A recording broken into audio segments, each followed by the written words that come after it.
Good morning, everyone.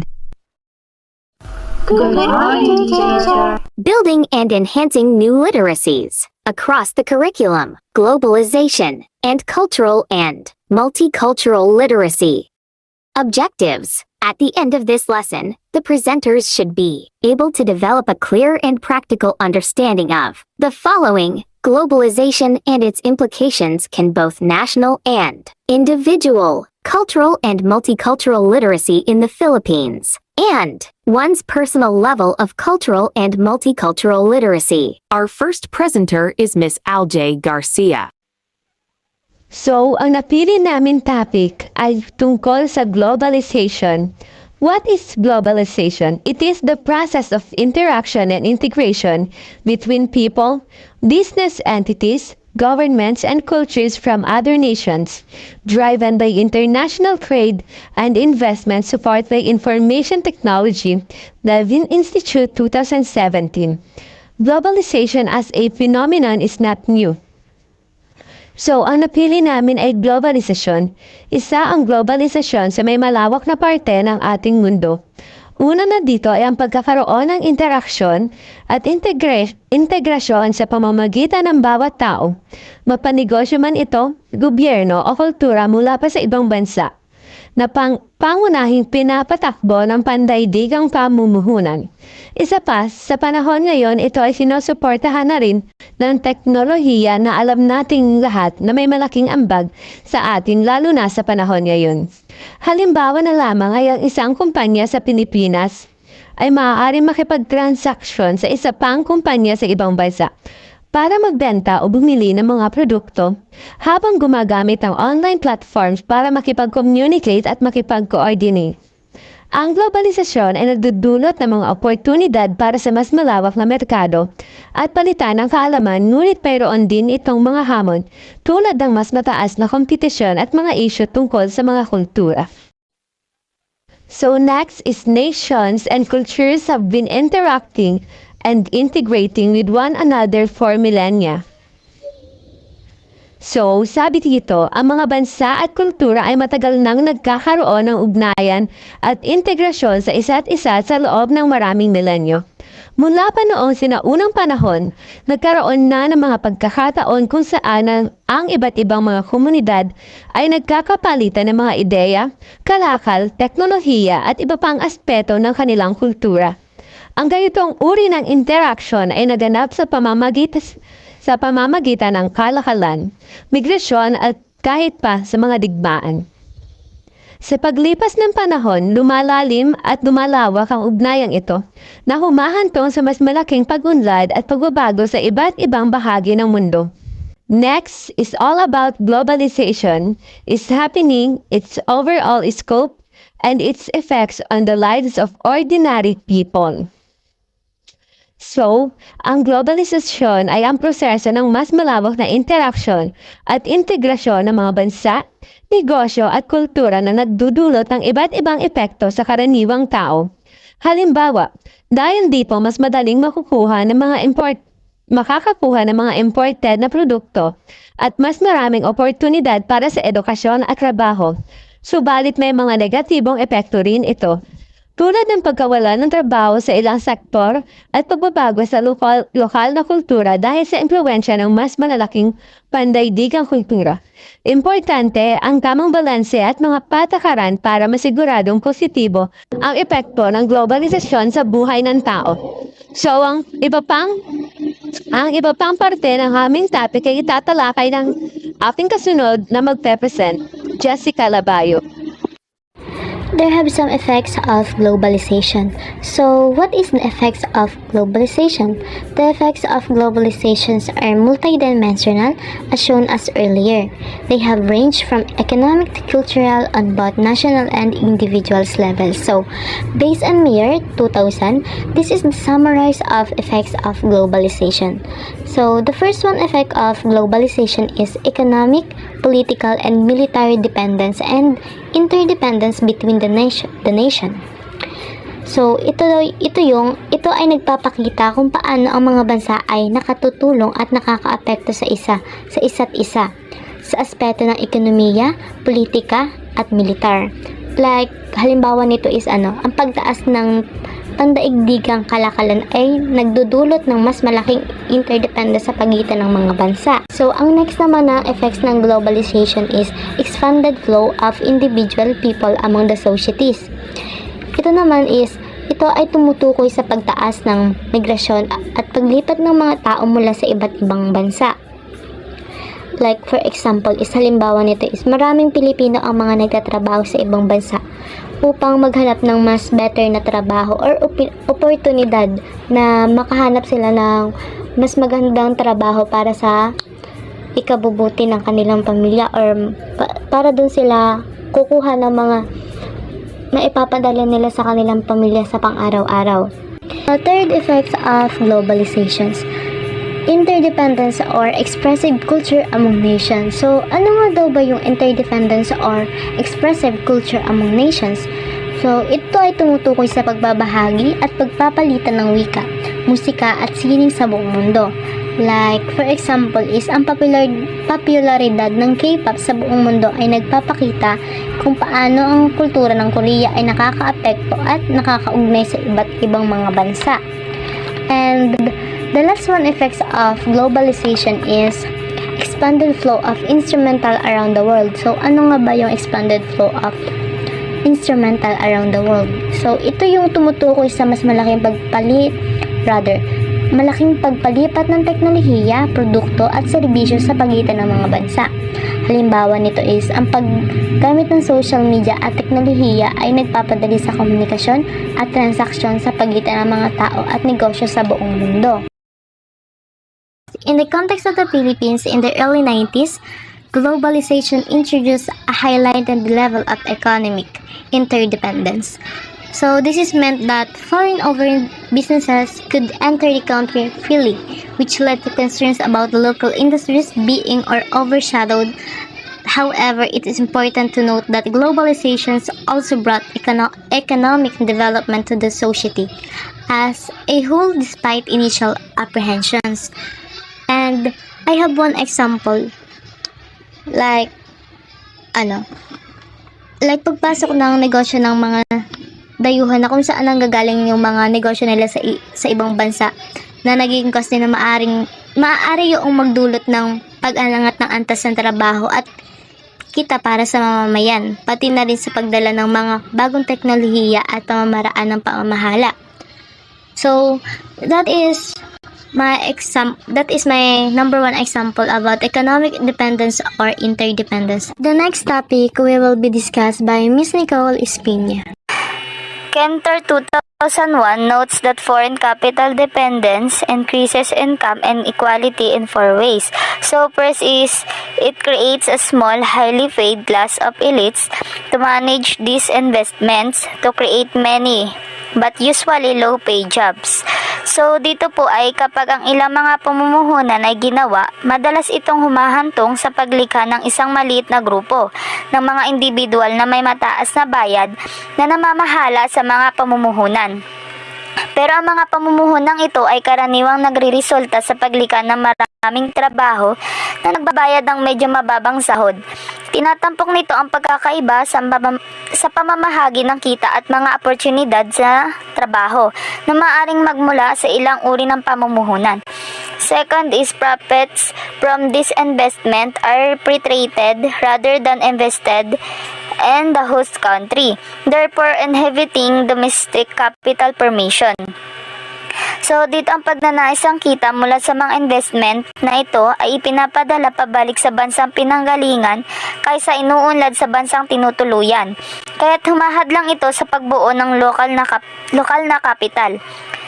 Third is foreign capital penetration tends to concentrate land ownership among the very rich, and so ito ay nangangahulugang ang pagpasok ng dayuhang kapital ay nagdudulot ng pagkakapribado ng lupa na karaniwang nauuwi sa pagmamay-ari ng lupa sa mga napakayamang tao.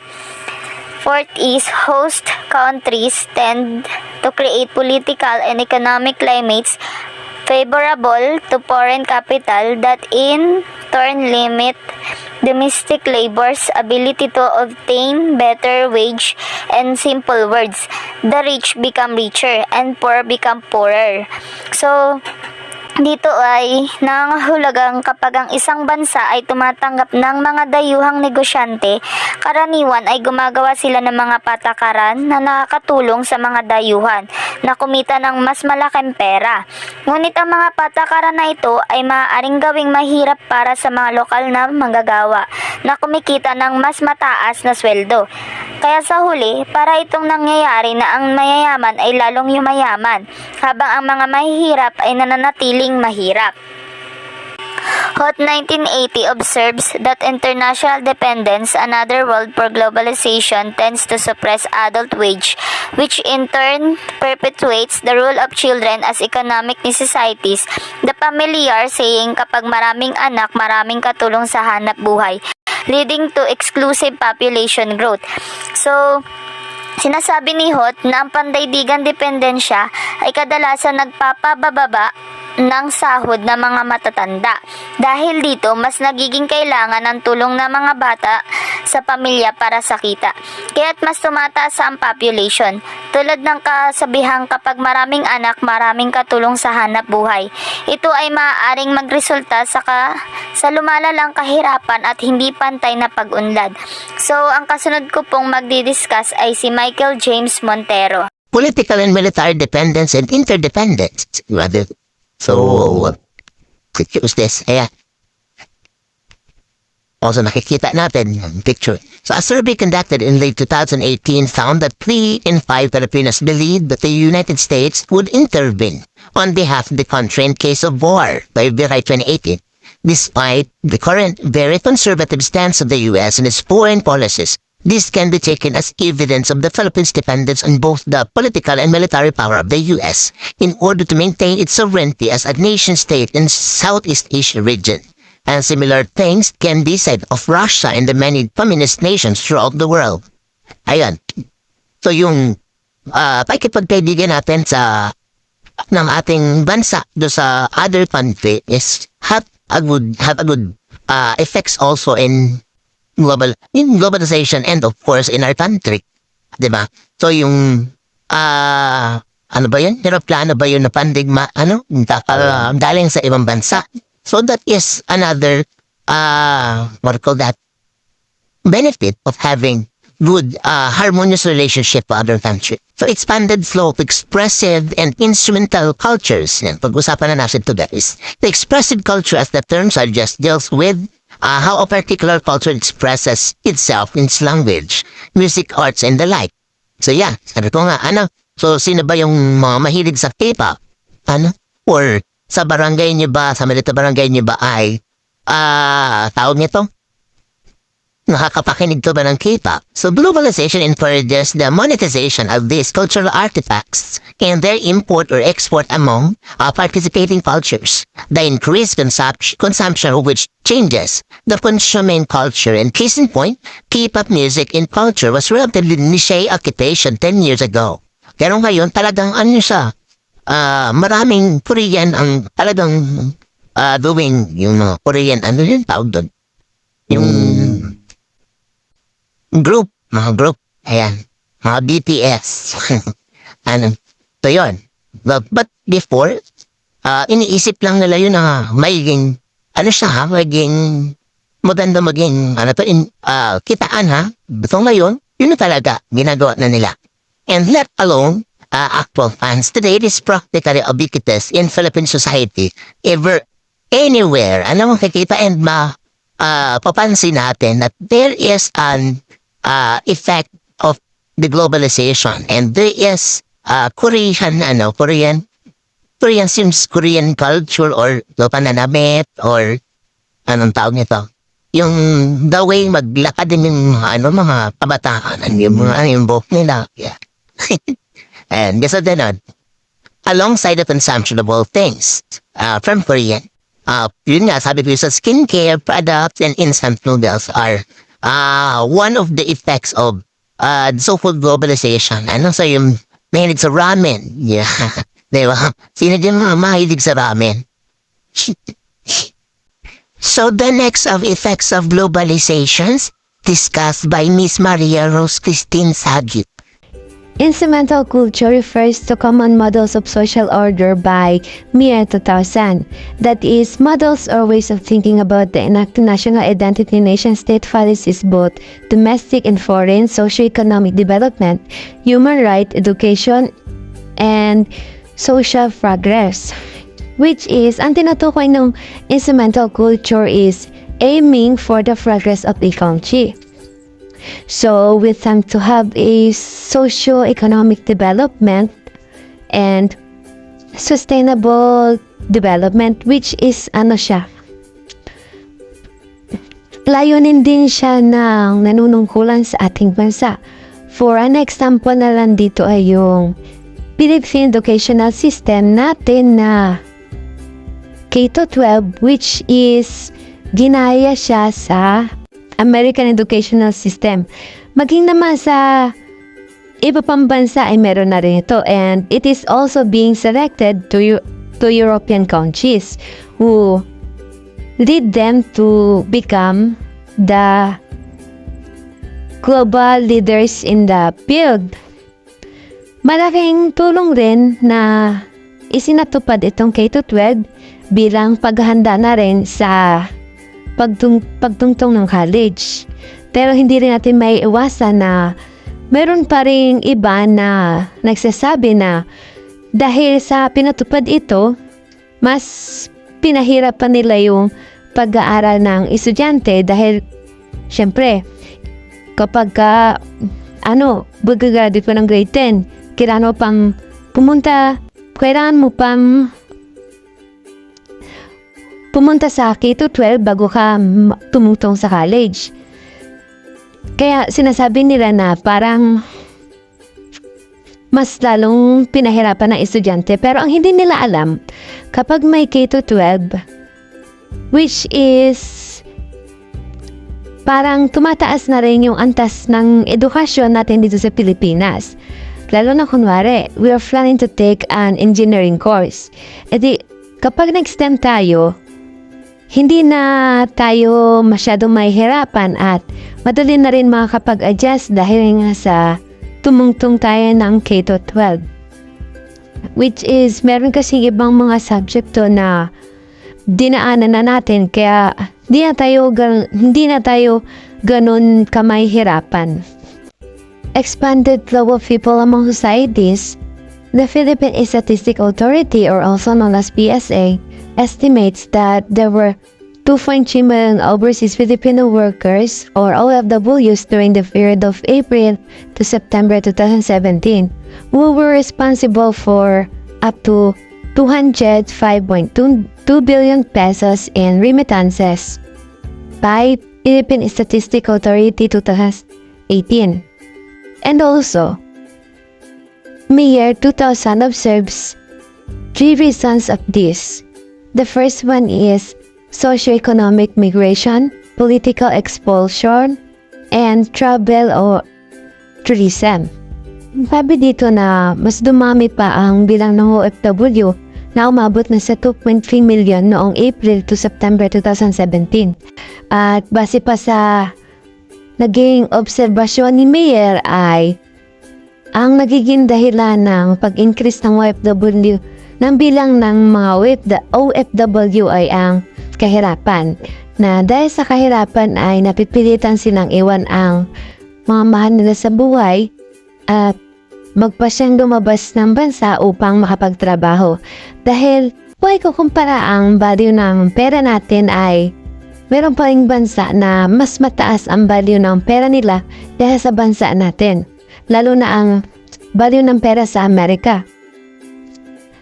Ang madalas na pinupuntahan ng mga Pilipino ay ang bansang Saudi Arabia, Taiwan, Amerika, Japan, and etc. At isa pa sa dahilan ng pagrami ng OFW ay ang kakulangan sa oportunidad ng ating bansa. Kung tutusin ay mas marami pa ang nagiging tambay kahit na meron naman silang pinag-aralan dahil na rin kasi sa hindi sapat na opportunity na meron ang Pilipinas. And that's all. The next reporter will be Miss Erica Tirao. The next topic is all about cultural literacy. So what is cultural literacy? Cultural literacy is a term coined by Herge 1983, referring to the ability to understand the signs and symbols of a given culture and being able to participate in its activities and customs as opposed to simply being a passive and outside observer. So cultural literacy refers to the knowledge and understanding of life of culture to the point where one can fluently participate in the activities in a particular order. And so also this culture, it includes the language, the tradition, values, beliefs, entertainment, and word voice. And this cultural literacy is culture specific but not limited to national cultures. Why? Because as we know, culture of one world place can very different from another, and just a culture in a particular from another school. So isa pa dito is importante talaga siyang pag-aralan dahil kailangan natin naintindihan kung bakit ba may iba't ibang kultura ang meron tayo as an individual na tao. And now let us know what is the cultural literacy in the Philippines. So what is cultural literacy in the Philippines? So there is this what we call government or the National Commission for Culture and Arts, the NCCA, government that is being tasked with the documentation, preservation, and dissemination of Philippine culture, both locally and abroad. And part of this NCCA is the establishment of Philippine Cultural Education Program, or the PCEP, which envisions a nation of cultural literate and empowered Filipinos. It is designed to make cultural education accessible to all sectors of the Philippine society.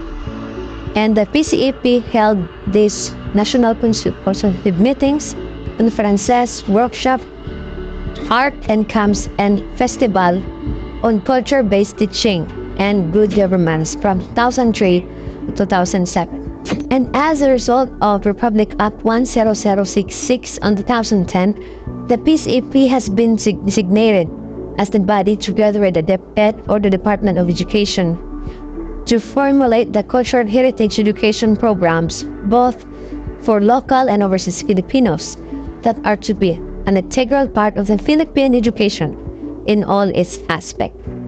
So we know that the cultural education or the cultural literacy in the Philippines is quite a challenge, given that Philippine culture is complex blend of many indigenous and colonial cultures widely across the regions. To point out or to consider this question, what makes someone Filipino?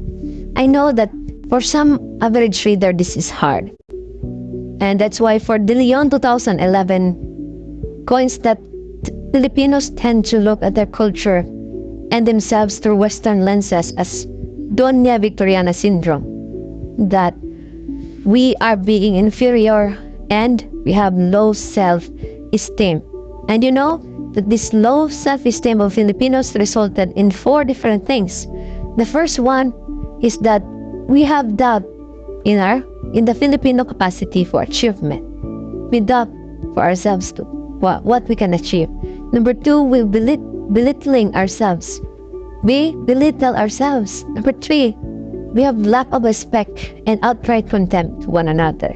And the last one is we are blind dependence on foreign goods, concepts, and services. The biggest challenge then, according to him, is the deconstruction of the negative self-images through a workable, effective program of education that can make Filipinos more responsive and sensitive to Filipino dignity, needs, values, cultural potentials, and assets.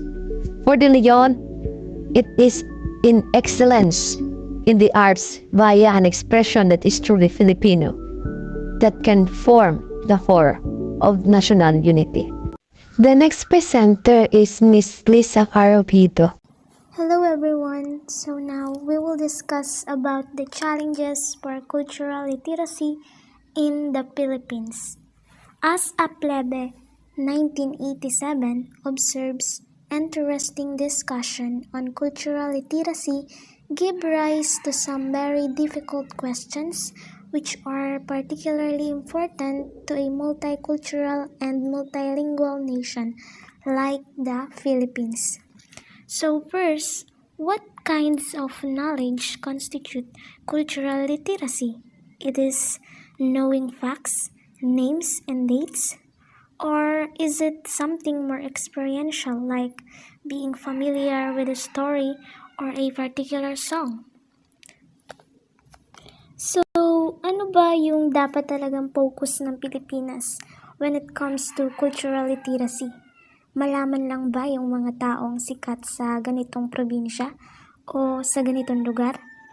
Malaman lang ba yung mga facts and dates sa ganitong lugar? O malaman natin ano ba yung backstory ng mga bagay na yun? Just for example, di ba may kantang sumikat mula sa Kapampangan na ang pamagat is Udyok Kaluguranda Ka. It's translated from English na sometimes when we touch. Translate sa Tagalog. So, 'di ba? Kung papakinggan natin yung Kapampangan song na Udyo Kaluguranda Ka, 'di ba hindi natin 'yon maiintindihan kasi hindi naman tayo Kapampangan. So, naintindihan lang natin yung song because meron siyang translated na in English, which is yun ngang sometimes when we touch. Pero, alamin natin yung backstory. Bakit ba nagkaroon ng idea yung writer or composer na i-translate siya into Kapampangan? So, marahil, di ba Kapampangan yun? Kasi, probably there is a story behind that song.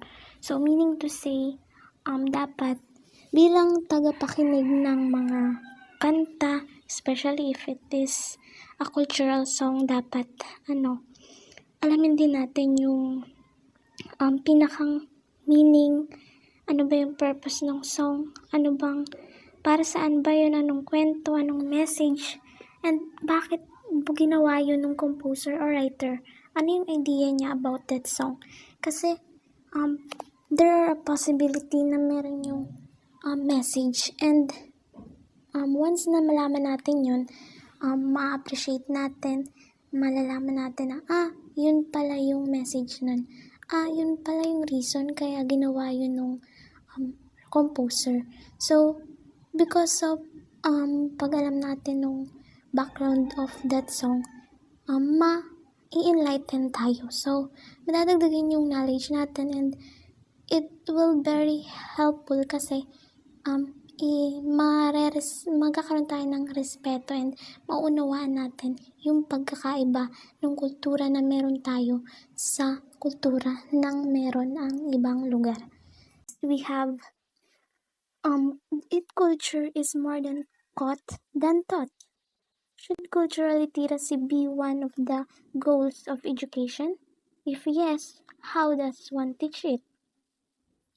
So, sabi nga is caught than taught. Ibig sabihin, nakukuha mo raw siya, hindi mo lang siya natututunan. So, mas maganda yung natutunan mo siya kesa itinuro sa'yo. Kasi pag tinuro siya sa'yo, there are a tendency na makalimutan mo.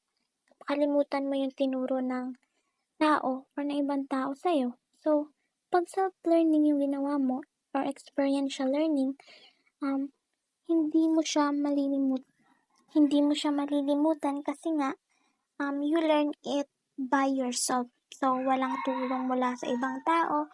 You learn it with yourself. So, kumbaga, self-learning yung ginawa mo or experiential learning. So, 'di ba kung mas naiintindihan siya kapag pinag-aaralan kaysa itinuturo, isipin natin, paano kung yung may ma-encounter tayo na isang estudyante na kung saan is natututo lang siya when it comes self-learning. Hindi siya natututo kapag tinuturuan, ganyan. So, 'di ba ang hirap? Ang hirap, yes, may mga other way naman na pwede natin silang turuan, pero it's really hard din as a teacher na magturuan sila kasi natututo lang na yung isang estudyante na yun when she do a self-learning. So,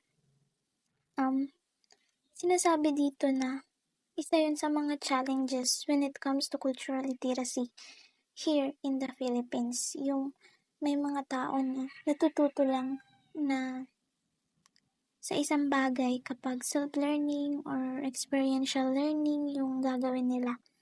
So, isa yun sa mga challenges. We have whose culture must we be literate in to be considered culturally literate? Who decides which cultures are included and which ones are excluded, and on what basis? So, 'di ba maraming grupo ng tao dito sa Pilipinas?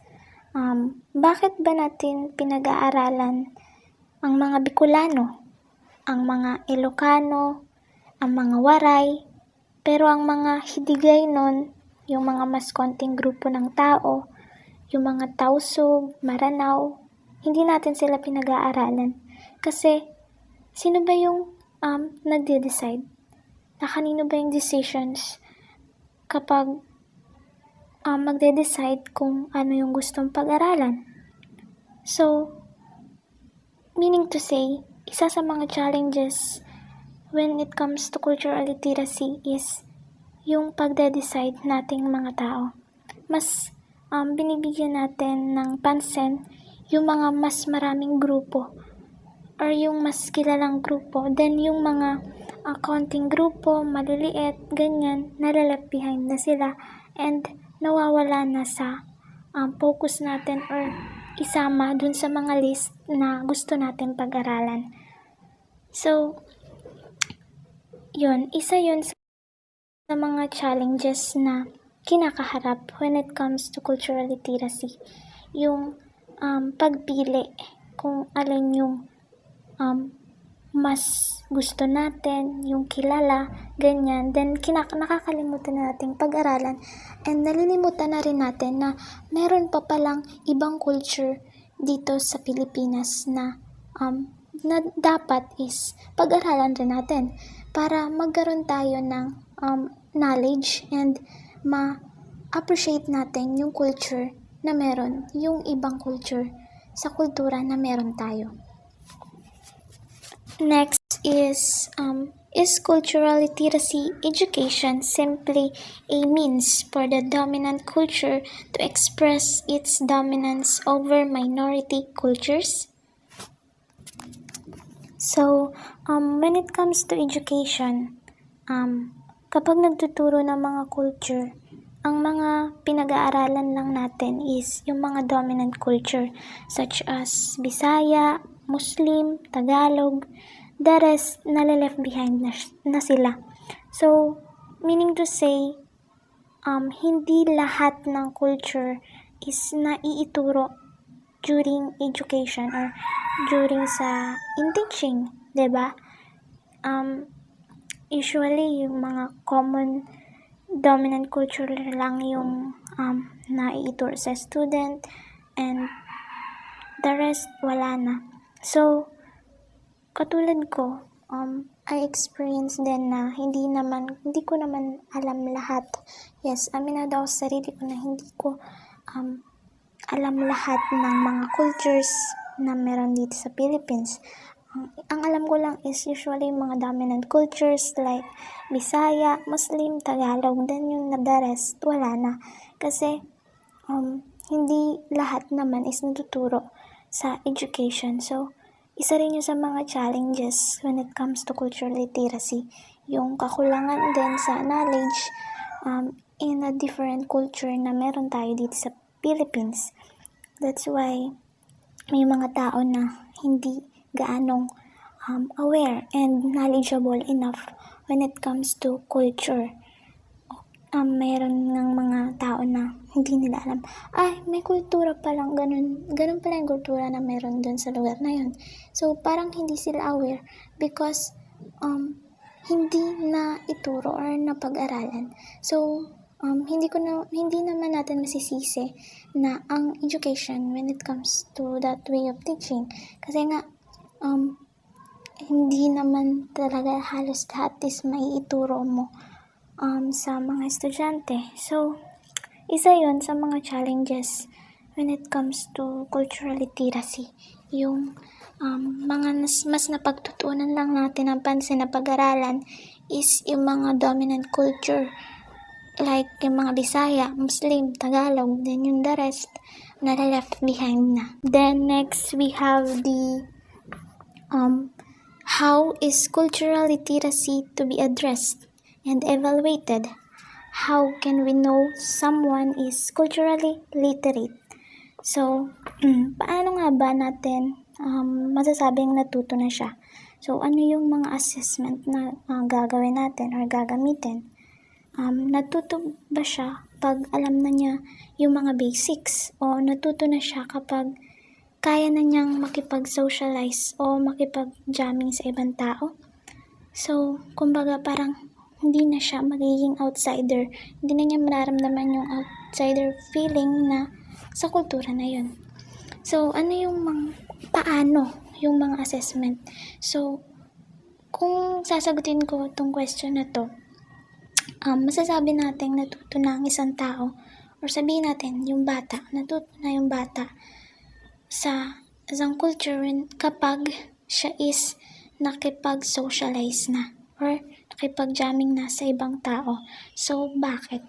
Kasi, kumbaga, kapag nagkipag-jamming ka or nakipag-socialize ka na, parang you have a knowledge enough or knowledgeable enough ka na about dun sa culture na yun. Kasi, iintindihan mo na, nalaman mo na, and appreciate mo na yung mga kultura na meron sila.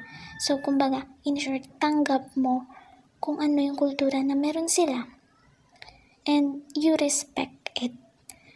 And yun, dahil dun sa mga characters na yun, attitudes, yun, you have the feeling or strength na makipag-socialize na sa kanila. Kumbaga, malakas na yung loob mo na makipag-socialize kasi knowledgeable enough ka na and kumbaga alam mo na yung story, kwento nung yung kwento nung culture na yun dun sa isang lugar na yun. So, hindi ka na mahihiyang makipag-socialize. Kumbaga, magkakaroon ka na ng pakikisama dun sa other culture na yun kasi alam mo na. Alam mo na yung kultura na meron sila. And you will respect it. So, yun. Para sa akin, opinion ko lang naman yun. So, yun. Masasabi ko na natuto na ang isang tao kapag nakipag-socialize na siya or nakipag-jamming na siya sa ibang tao. In addition lang doon, let me share my experience when I was grade 12, senior high school noon sa dati kong school na JAMSAT. And during my work immersion, na destino kami dun sa bayan namin na sa Narciso Central. So, yung isang student doon is nakita ko na parang lagi siyang tahimik, nasa tabi, ganyan. Then, tinanong ko yung isang classmate niya kung bakit ganun yung, kung bakit ganun siya umasta or kung bakit ganun yung way niya during the class or even kahit walang klase, yun, tahimik lang sa tabi. And hindi siya nakikipag-socialize talaga sa mga classmates niya. So, tinanong ko yung isang classmate niya, ba't ganun yung classmate niyo, ganyan. So, sinabi nila sa akin and sinabi rin nung advisor na, hindi siya nakikipag-socialize kasi nahihiya daw siya sa iba niyang kaklase kasi yung culture na pinagmulan niya is naiiba dun sa kultura na meron yung mga taga sa Narciso. So, then, yun, after that, parang nagkaroon ng activity nun. Then, yung activity is parang sakto na relate sa culture. So, ang gagawin lang ng mga estudyante is parang i-share nila yung culture nila, ano yung mga ginagawa na kultura na meron sila dun sa lugar nila, ganyan. So, that time, so nag-sharing. After that sharing, nakita ko yung bata na nakikipag-socialize na siya. Unti-unti na siyang nakikipag-socialize dun sa ibang klase niya. So, yun, isa rin yung sa reason na kaya ako nasabi na masasabi natin na natuto ng isang tao kapag nakipag-socialize na siya o nakisalamuha or nakijamming na sa ibang tao. Kasi, that time kasi nung nag-sharing sila, yun, isinabi nila yung mga culture na meron sila, importance ng culture, ganyan, and of course, nandun din yung values, kumbaga. So, yun, dahil doon, parang nalaman yan siguro, based on my observation na, ay, ganun pala yung kultura nila, ganyan. So, parang, nerespeto na niya, and in short, naging aware na siya and knowledgeable about dun sa culture na meron yung mga classmates niya. And, yun, after that, yun, naging okay naman na, and hanggang sa umalis naman ako is, nakita ko pa rin naman na, yan, parang nag-improve na yung bata, and meron na siya paunti-unti, step by step, meron na siyang mga friends, ganyan. So, yun, nakakatuwa lang i-share sa inyo yung experience na yun. So, anyway, yun nga, isa sa mga challenges when it comes to cultural literacy is yun,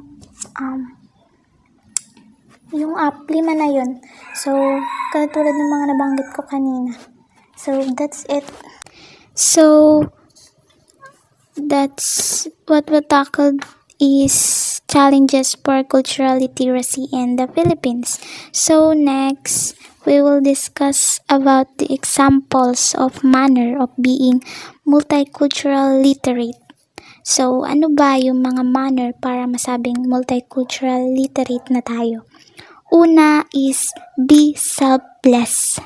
Huwag kang maging selfish. Hindi lang naman ikaw yung tao dapat maintindihan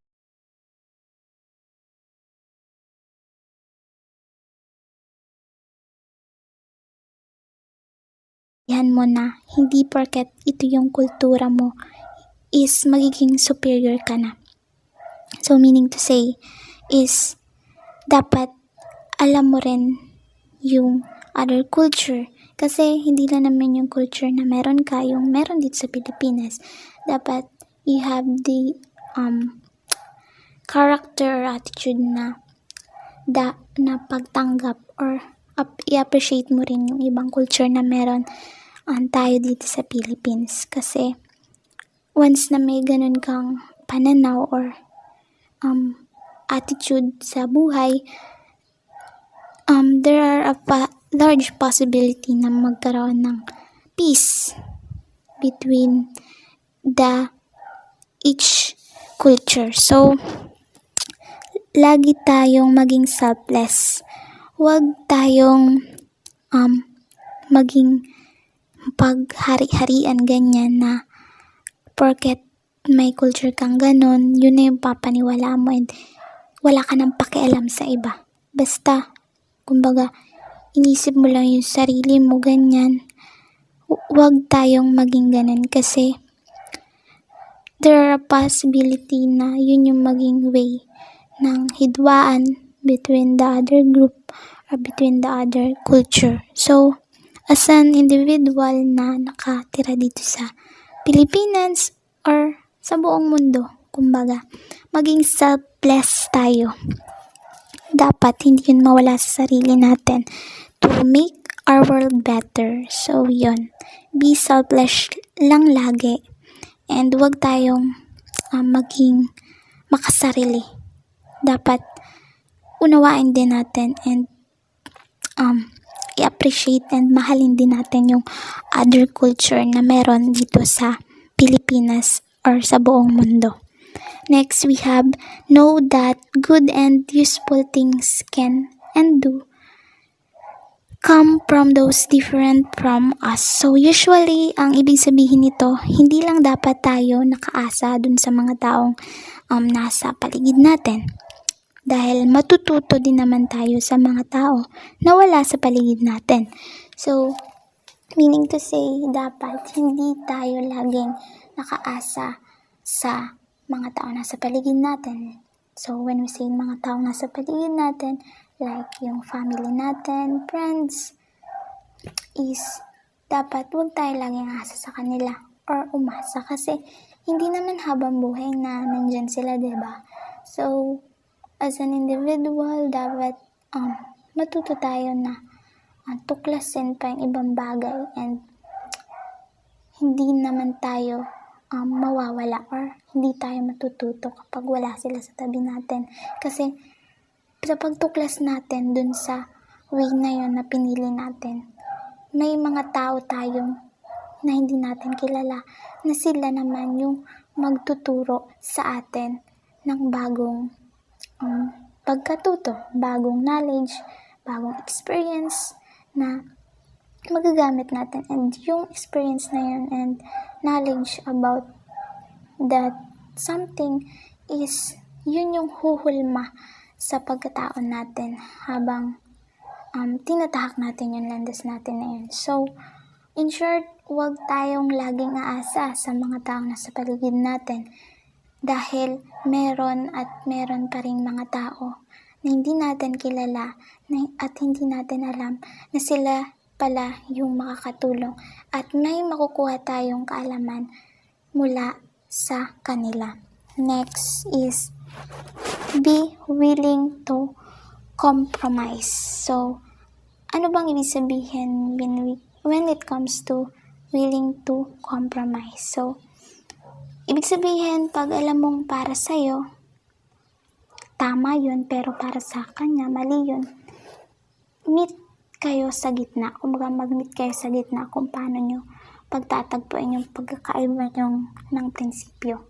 So, just for example, ako, tapos yung kaibigan ko, magkaiba yung pananaw namin or paniniwala namin when it comes to culture, ganyan, tradition. So, parang nagkakaroon kami ng conflict sa isa't isa kasi iba yung pananaw niya dun sa pananaw ko.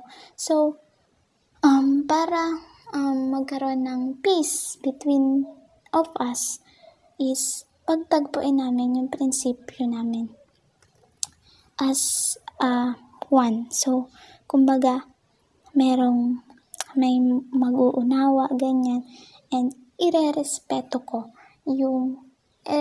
namin yung prinsipyo namin na magkaiba. So, kumbaga, yung pagtatagpuin namin with respect. So, respeto na lang sa magkaibang prinsipyo ng bawat isa. And because of that way, yun, magkakaroon ng peace between of us. So, next we have the accept that there are limits. So, accept that there are limits. So, ibig sabihin, may limitasyon lahat ng bagay. Kung yung paniniwala mo is maaring hanggang dito lang kasi may iba siyang paniniwala. So, accept natin na there are limits. And or lahat ng bagay may limitasyon. So, kung baga is yung paniniwala niya is hanggang doon, is i-accept natin. Kumbaga, i-accept natin na hanggang doon lang yung limits natin as a person. Kumbaga, yung culture na meron yung kausap natin or kaibigan natin, i-respeto natin na tingnan natin or gamitin natin yung limits natin as a person. Kasi kung hindi natin i-consider yung limitation natin, magkakaroon ng away. Kasi yun, parang ipapaglaban mo, ganyan. Parang nandun yung eagerness, kumbaga, gusto mo na yung sa'yo yung manalo, ganyan. So, dapat alamin natin din yung limits kasi hindi lang naman tayo yung may culture na ganun. Then, to make a peace between your friend and to you, dapat irespeto na lang natin yung meron siya na culture and accept natin na merong limits talaga when it comes to beliefs, culture na meron ng bawat isa. Yun. So, that's all. So, yun yung mga manners na kailangan natin as an individual para magkaroon ng peace, respect between the culture para masabi nating multicultural literate tayo. Dapat sa buhay or mai-apply natin yung apat na yun, which is be selfless, know that good and useful things can and do come from those different from us. Third one is be willing to compromise, and the last one and accept that there are limits. So yun yung apat na manner na dapat nating i-apply to make us multicultural literate. So again, I'm Lisa Jane Carabido, and our next reporter is Miss Kaisel Ann Minchero, who will be discuss about the issues in teaching and learning multicultural literacy in the Philippines. So, thank you. Good day, Ma'am and Sir. I am Kaisal Manchara from BEd A1, presenting and beginning the issues in teaching and learning multicultural literacy in the Philippines. So before we begin in my topic, I just want you to ask, what is multicultural literacy? So from the word multi, which means marami or many, then cultural, which means kultura ng ating country, na kung saan nakapaloob dito ay ang ating bansang Pilipinas. Then, furthermore, literacy is defined as to be able to read and write. But then, in this modern generation, literacy is wider. That changed into us the ability to identify, understand, interpret, and communicate. So this definition of multicultural literacy is to be aware or possibly having it an appreciation to the traditions, beliefs, and lifestyle from around the world, which means it is being literate person, kumbaga, magkakaroon ka ng alaman at awareness tungkol sa nasabing tradition, beliefs, and lifestyle ng mga tao. Taong iba ang kinalakhan na paniniwala at kultura na kung saan ina point of view dito is magkaroon tayo ng respect sa mga taong iba ang pananamit at paniniwala upang magkaroon tayo ng pagtutulungan o pagkakaisa at makabuo ng mundong walang discrimination. So, what is the main point of this topic? Number 1 is the conflicting requirements for peace. That heart of multicultural literacy is peace among different cultures that is productive and non-violent interaction. So why does the student are required to know and to be literate about the multicultural? It is because we want peace to the world, and it is not only in our country, which is the Philippines. We want the children to grow in a world that's no discrimination, whatever gender identity, skin type, body shape, beliefs, and how you dress. It is what you are, and it is what it is. Be the voice of your own. Use this voice to inspire and influence among different cultures that no violent interaction Next is the nationalistic and regionalistic pushback. The increasing demand for multicultural sensitivity, inclusion, and diversity in the recent years has also given rise to the resistance from the group who believe that their identity is being watered down for the needed compromises. So sinasabi po dito sa nationalistic and regionalistic pushback is yung mga tao daw po ngayon is marami ng demand sa buhay or hinihingi, kumbaga yung mga taong Pilipino is mas na-adapt nila yung kultura ng iba kaysa sariling atin. Lalo na ngayon using gadgets is marami ka ng info na makahalap upang alamin yung mga iba't ibang cultures, ibang bansa. Let's see for example, sa marketing ng Pilipinas at ng ibang bansa, tumataas ang sales ng ibang product kaysa sariling atin kasi nga mas hinihingkayat natin na bumili sa iba kaysa tangkilikin natin ang sariling atin. And another example is kung mamimili ka or pipili ka ng Wi-Fi, kung PLDT ba or Converge, then pag pinagkumpara mo sila kung sino yung affordable at reliable, syempre pipili mo yung Converge kasi yun yung klase na hinahanap mo na mas mababa sa kuryente at mataas yung value ng na miibigay niya sa pono. Then may iwan si PLDT na kung saan ay produkto ng Pilipinas. That's why maraming foreign products ang nagpapatayo sa ating bansa upang magpayaman sa sariling atin na nasyon na dapat ay tayo ang magbuo at magpayaman. The third is the persistence of problem. So Balti, 2008 suggested that issue of discrimination in all its form, to racial, religious, tribal, cultural, etc. are the issues of hatred, which means defined in educational settings as the lack of compassion and lack of respect for the right of the others, and that such hatred must be fought and its roots must be attacked, because for as long as the hatred exists in the human mind, real peace will be impossible.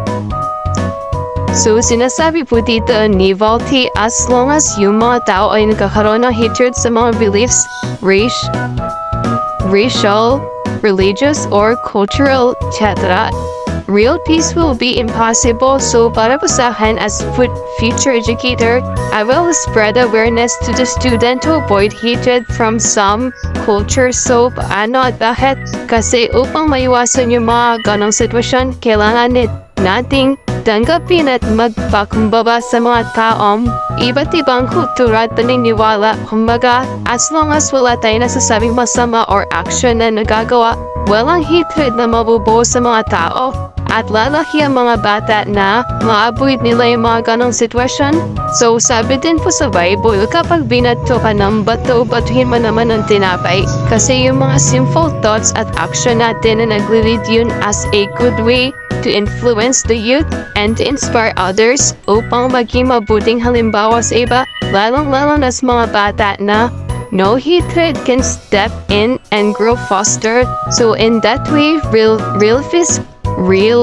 peace can be possible and hatred can be avoided.